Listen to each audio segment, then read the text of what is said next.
श्री कृष्ण गोविंद रे मुरारे हे नाथ नारायण वासुदेव सच्चिदानंद रूपाय विश्वपति आदि हेतवे तापत्रय विनाशाय कृष्णाय वयं नुमः।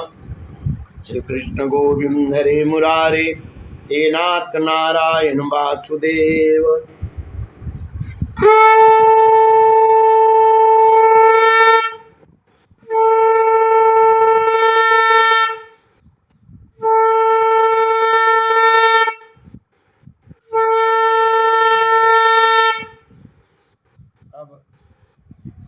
सप्तम स्कंद के पंचमो अध्याय हिरण्यकशिपु के द्वारा प्रहलाद जी के वध का प्रयत्न। अब भक्ति में जो है प्रहलाद जी महाराज जो है संपूर्ण आश्रित तत्व को मिटाना शुरू कर दिए और हिरण्यकशिपु संपूर्ण आश्रित तत्व को बढ़ाना चाहता है। अब समझिए कि एक प्रकार के देवता दानव मनुष्य के अंदर दोनों हैं। देवता दैविक संपदा लेकर आते हैं और असुर आश्रित संपदा लेकर। एक तरफ काम क्रोध लोभ ईर्षा डांच छल प्रपंच घमंड अहंकार तत्व है, एक तरफ सत तपस्या सत्मार्ग भक्ति सेवा है। ये शरीर में सबके शरीर में बसे है। अब जिस प्रकार के जैसा संगत मिलेगा उसका प्रभाव प्रकाशित हो। कहते हैं आगे इस कथा में कह रहे हैं नारदोवाच पौरोहित्याय भगवान प्रीत कव्य किला असुर सांडम कौसुतो तस्य दैत्यराज गृहानतिके तौ राजा प्रापीतं बालं प्रहलादं नयकोभिदं पाठयाम सतो पाठयान्य अनन्यां च असुर बालकानं जत्त तत्र गुरुणा प्रोक्तं शुश्रुवे अनुपाठ च न साधु मनसा येने स्व परासत्त ग्रह आश्रयम्। श्री कृष्ण गोविंद रे मुरारे हे नाथ नारायण वासुदेव। नारद जी कहते युधिष्ठिर दैत्य ने भगवान शुक्राचार्य जी को अपना पुरोहित बनाया था। उनके दो पुत्र थे, संड और अमर्क। वे दोनों राजमहल के पास ही रहकर हिरण्यकशिपु के द्वारा भेजे हुए नीति निपुण बालक प्रहलाद को और उनके पढ़ाने जो दैत्य बालकों को राजनीति अर्थनीति आदि पढ़ाया करते थे। प्रहलाद गुरु जी का पढ़ाया हुआ पाठ सुन लेते थे और उसे ज्यों का त्यों उन्हें सुना भी दिया करते थे, किंतु वे उसे मन से अच्छा नहीं समझते थे, क्योंकि उस पाठ का मूल आधार था अपने और पराये का झूठ आग्रह। युधिष्ठिर एक दिन हिरण्यकशिपु ने अपने पुत्र प्रहलाद को बड़े प्रेम से गोद में लेकर पूछा, बेटा बताओ तो सही, तुमने कौन सा बात अच्छी लगी है? तुम्हें कौन सी बात अच्छी लगती है? प्रहलाद जी ने कहा, पिताजी संसार के प्राणी मैं और मेरे के झूठ आग्रह में पढ़कर सदा ही अत्यंत उद्विग्न रहते। ऐसे प्राणियों के लिए मैं यही ठीक समझता हूँ कि वे अपने अंधपतन के मूल कारण घास से ढके हुए अंधेरे कुएं के समान इस घर को छोड़कर वन में चले जाए और भगवान श्री हरि की शरण ग्रहण कर ले। नारद जी कहते प्रहलाद जी के मुंह से शत्रु पक्ष की प्रशंसा से भरी बात सुनकर हिरण्यकशिपु उठकर हंस पड़ा उसने कहा दूसरों के बहकाने से बच्चों की बुद्धि वहीं बिगड़ जाया करती है। जान पड़ता है गुरुजी के घर पर विष्णु के पक्षपाती कुछ ब्राह्मण वेश बदल कर रहते हैं। बालक की भांति भांति देख रेख की जाए, जिससे अब इनकी बुद्धि भागने न पाए। जब दैत्यों ने प्रहलाद की गुरुजी के घर पहुंचा दिया, तब पुरोहितों ने उनको बहुत पुकार कर और फुसला कर बड़ी मधुर वाणी से पूछा। अगर विचार करिए, घर में कोई व्यक्ति साधु हो जाता है तो सारे घर वाले क्या करते हैं, उसे कहते हैं तो साधु हो जाएगा। अब जब साधु हो जाएगा, घर वाले क्या है, विषय की इनकी प्रधानता है। आज जो संसार से निकलेंगे उनकी क्या प्रधानता है, भगवान की भक्ति की। तो पूरा घर ममता की ऐसी रस्सी में बंधा है कि साधु मार्ग से चले। कोई अपने बेटा को कहता है बेटा साधु बन जा, कोई नहीं कहता, क्योंकि साधु बनना, अब तो साधु बन गए थे। तो ये हिरण्यकश्यप घर में भी जहाँ मोह की प्रधानता है, घर में भी वह हिरण्यकश्यप तत्व जहाँ पर प्रकाशित है, एक भी व्यक्ति नहीं मिलेगा जो कहेगा बेटा पढ़ लिख कर तो साधु हो जा। बहुत कम, कहीं करोड़ों में एक आध को मिल जाए जो अपने व्यक्ति को साधु बना दे, अपने पुत्र को। तो ये तो एक हिरण्यकश्यप तत्व प्रकाशित है, संसार में व्यापक है। जिस घर में लग गए उस घर में वर्तमान आप विचार करके देखिए कि सब कोई चाहता है बेटा खूब पढ़े और खूब पैसा कमाए, चाहे चोरी करके लाए, चाहे लूट करके लाए, जैसे भी लाए पैसा लाए।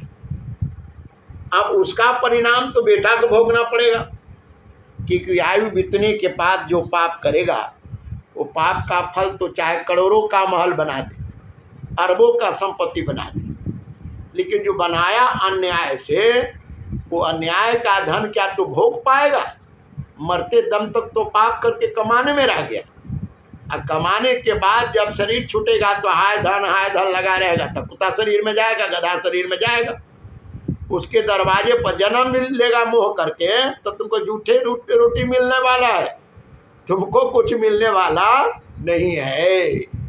तो हिरण्यकश्यप एक घर के परिवार को भी पत्नी के रूप में हिरण्यकश्यप, बेटा के रूप में है हिरण्यकश्यप, बाप के रूप में हिरण्यकश्यप है। ये सब हिरण्यकश्यप तो है जो धर्म के मार्ग से, सतमार्ग से मुक्ति के बीच में बाधा डाले किसी के लिए।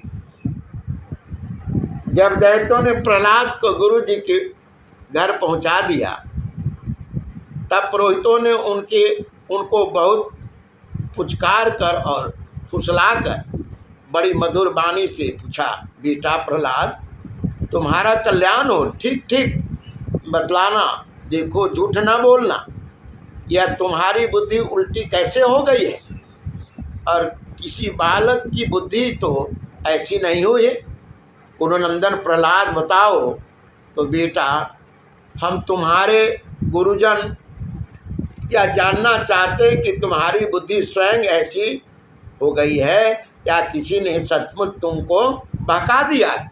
प्रहलाद जी कहा, जिस मनुष्य की बुद्धि मोह से ग्रस्त हो रही है, उन्हीं को भगवान की माया से यह झूठा दुराग्रह होता है।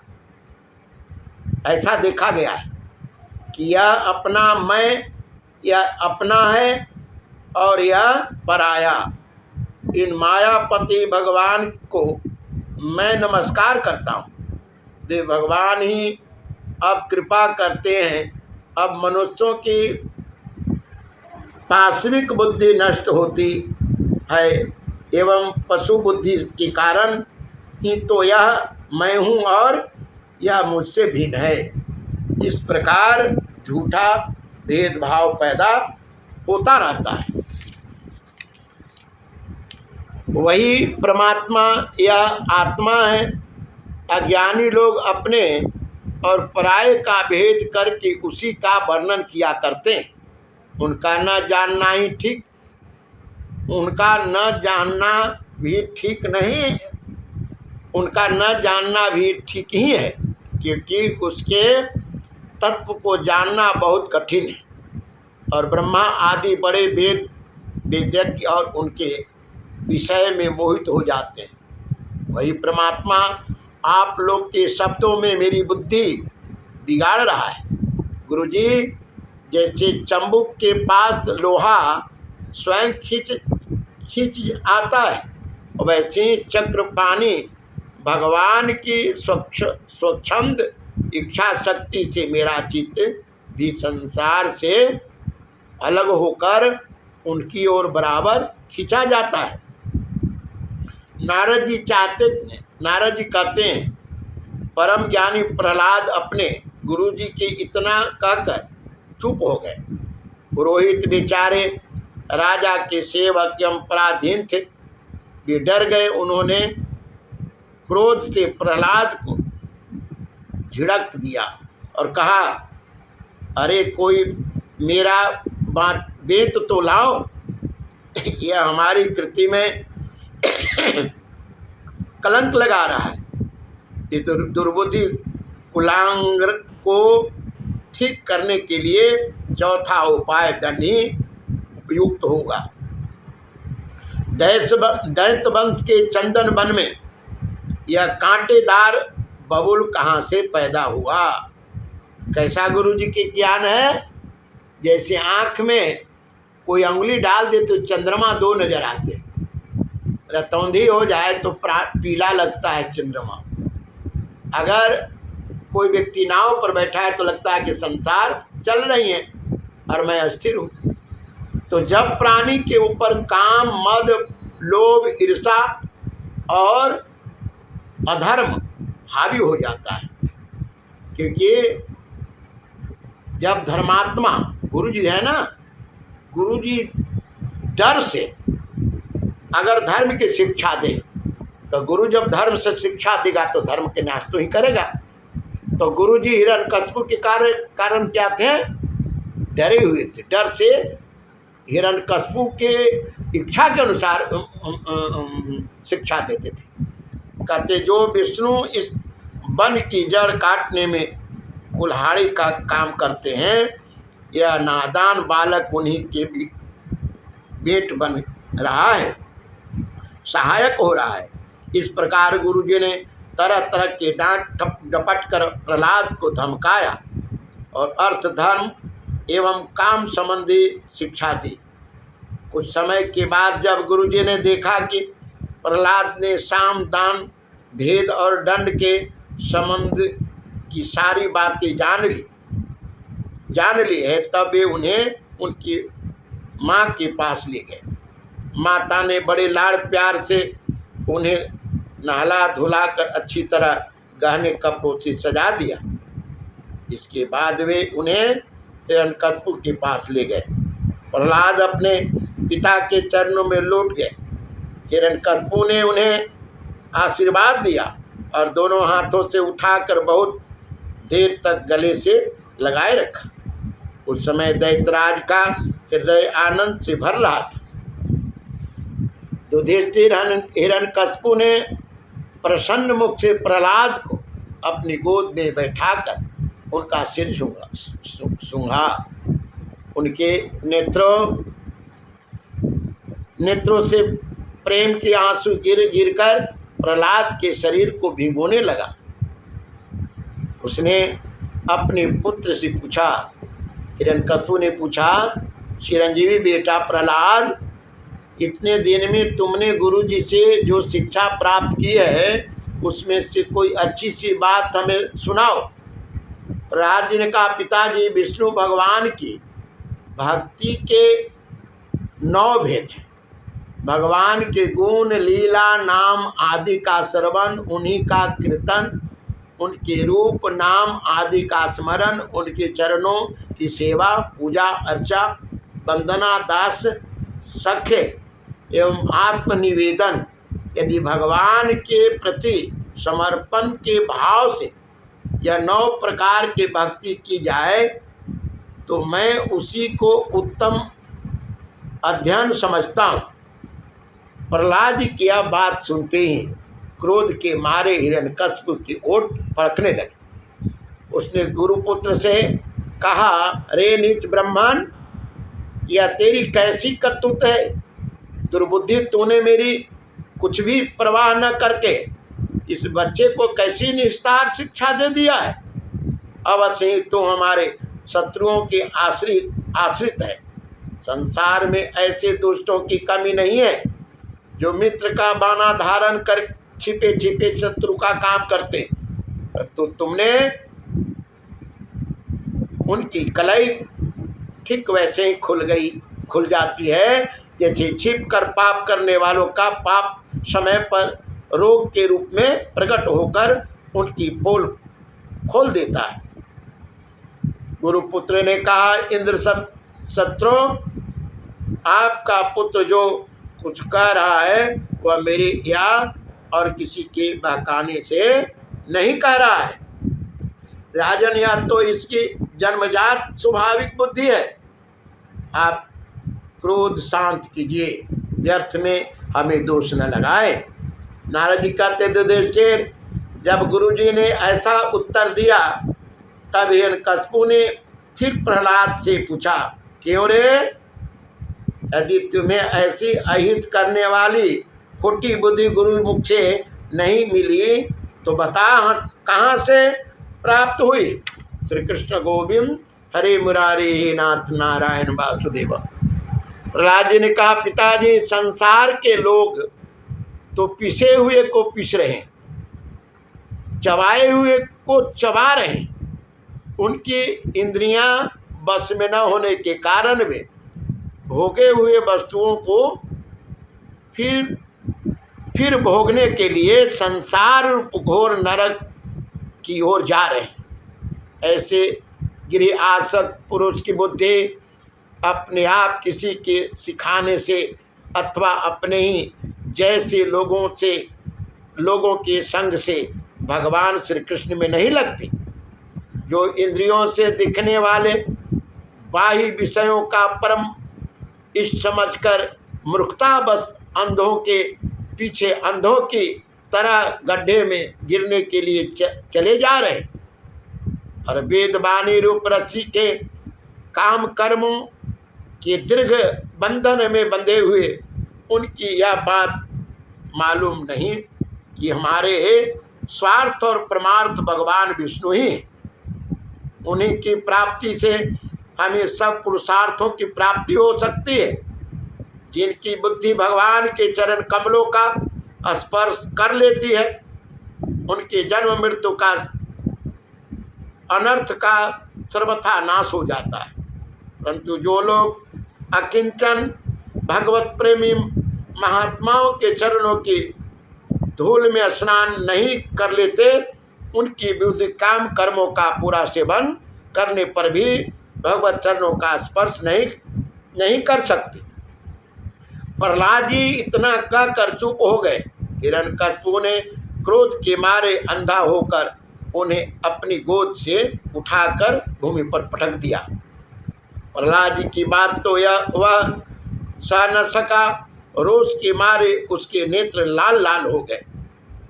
वह कहने लगा, दे तो इसे यहाँ से बाहर ले जाओ और तुरंत मार डालो। यह मार ही डालने योग्य है। देखो तो सही, इसने इसके चाचा को मार डाला। जिसने इसके चाचा को मार डाला अपने शूर स्वजनों को छोड़कर यह नीच दास के समान उसी विष्णु के चरणों की पूजा करता है। हो न हो इसके रूप में मेरे भाई को मारने वाला विष्णु ही आ गया है। अब यह विश्वास के योग नहीं है। 5 वर्ष की अवस्था में जिसने अपने माता पिता के दुस्तज वात्सल स्नेह को भुला दिया, वह कृतज्ञ भला विष्णु का ही क्या हित करेगा।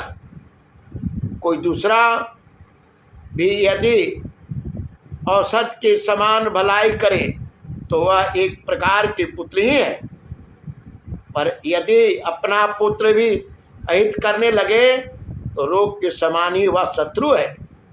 अपने शरीर के ही किसी अंग से सारे शरीर को हानि होती हो तो उसको काट डालना चाहिए, क्योंकि उसे काट देने से शेष शरीर सुख से ही जी सकता है। यह स्वजन का बाना पहन कर मेरा कोई शत्रु ही आया है। जैसे योगी की भोग लोलुप इंद्रियां उनकी अनिष्ट करती हैं, वैसे ही यह मेरा अहित करने वाला है। इसलिए खाने सोने बैठने आदि के समय किसी भी उपाय से इसे मार डालो। जब हिरण्यकशिपु ने दैत्यों को इस प्रकार आज्ञा दी, तब तीखी दाढ़, विकराल बदन, लाल लाल दाढ़ी मुछ एवं केशों वाले दैत्य हाथों में त्रिशूल लेकर मारो काटो इस प्रकार बड़ी जोर से चिल्लाने लगे। प्रहलाद चुपचाप बैठे हुए थे और दैत्य उनके सभी मर्म स्थानों में शूल से घाव कर रहे थे। उस समय प्रहलाद जी का चित्त उन परमात्मा में लगा हुआ था जो मन वाणी के अगोचर सर्वआत्मा समस्त शक्तियों के आधार एवं परब्रह्म है। इसलिए उनके सारे प्रहार ठीक वैसे ही निष्फल हो गए थे जैसे भागहीन के बड़े बड़े उद्योग धंधे व्यर्थ हो जाते। युधिष्ठिर, जब शूलों की मार से प्रहलाद के शरीर पर कोई असर नहीं हुआ, तब हिरण्यकशिपु को बड़ी शंका हुई। अब वह प्रहलाद को मार डालने के लिए बड़े हठ से भांति भांति का उपाय करने लगा। उसने उन्हें बड़े बड़े मतवाले हाथियों से कुचलवाया, विष में सांपों से डसवाया, पुरोहितों से कृत्या राक्षसी उत्पन्न कराई, पहाड़ की चोटी से नीचे डलवा दिया, सांबर सुर से अनेकों प्रकार की माया का प्रयोग करवाया, अंधेरी कोठरी में बंद करा दिया, विष पिलाया और खाना बंद कर दिया। श्री कृष्ण गोविंद रे मुरारी, हे नाथ नारायण वासुदेव। श्री कृष्ण गोविंद रे मुरारी, हे नाथ नारायण वासुदेव।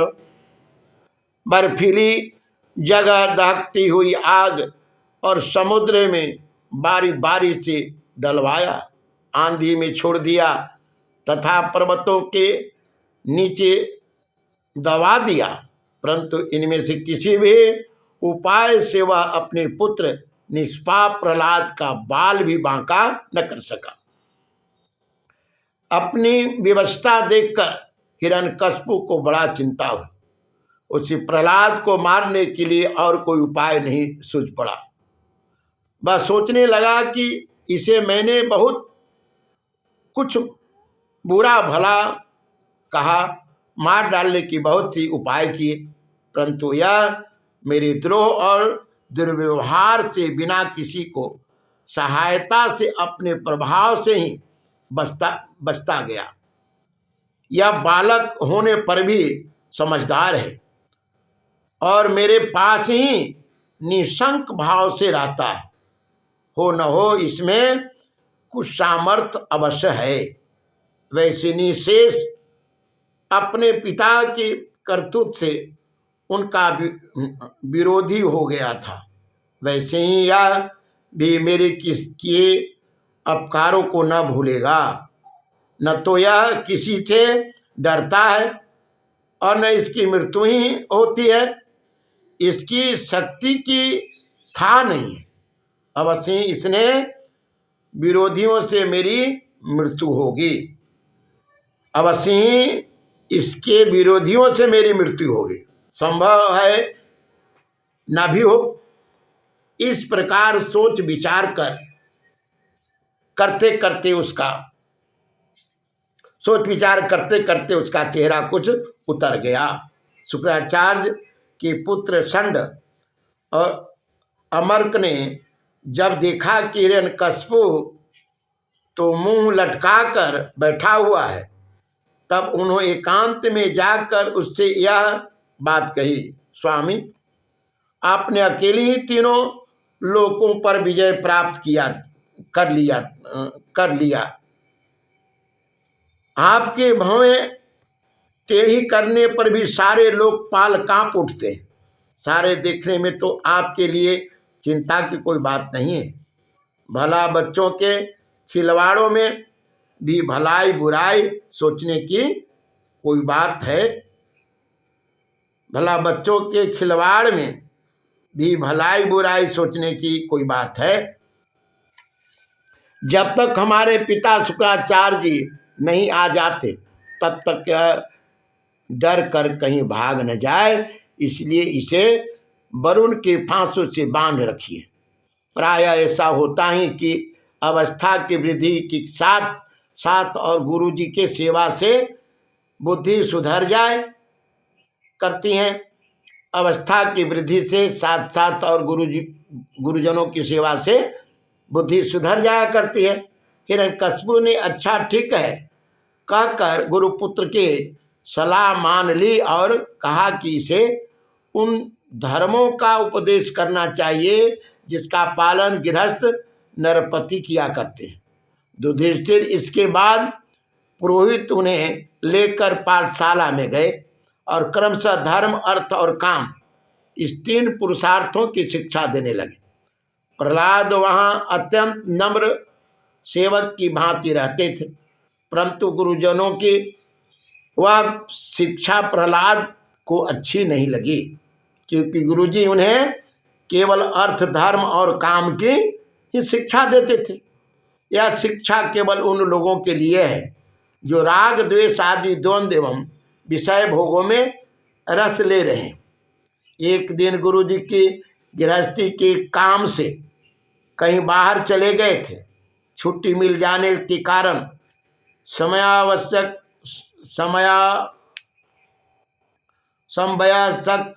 बालकों ने प्रहलाद को खेलने के लिए पुकारा। प्रहलाद जी परम ज्ञानी थे। उनका प्रेम देखकर उन्होंने उन बालकों को ही बड़ी मधुर वाणी से पुकार कर अपने पास बुला लिया। उनसे उनके जन्म मरण की गति भी छिपी नहीं थी। उन पर कृपा करके हंसते हुए से उन्हें उपदेश करने लगे। युधिष्ठिर वे सब अभी बालक ही थे, इसलिए राग द्वेष परायण विषय भोगी पुरुषों के उपदेशों से और चेष्टाओं से उनकी बुद्धि अभी दूषित नहीं हुई थी।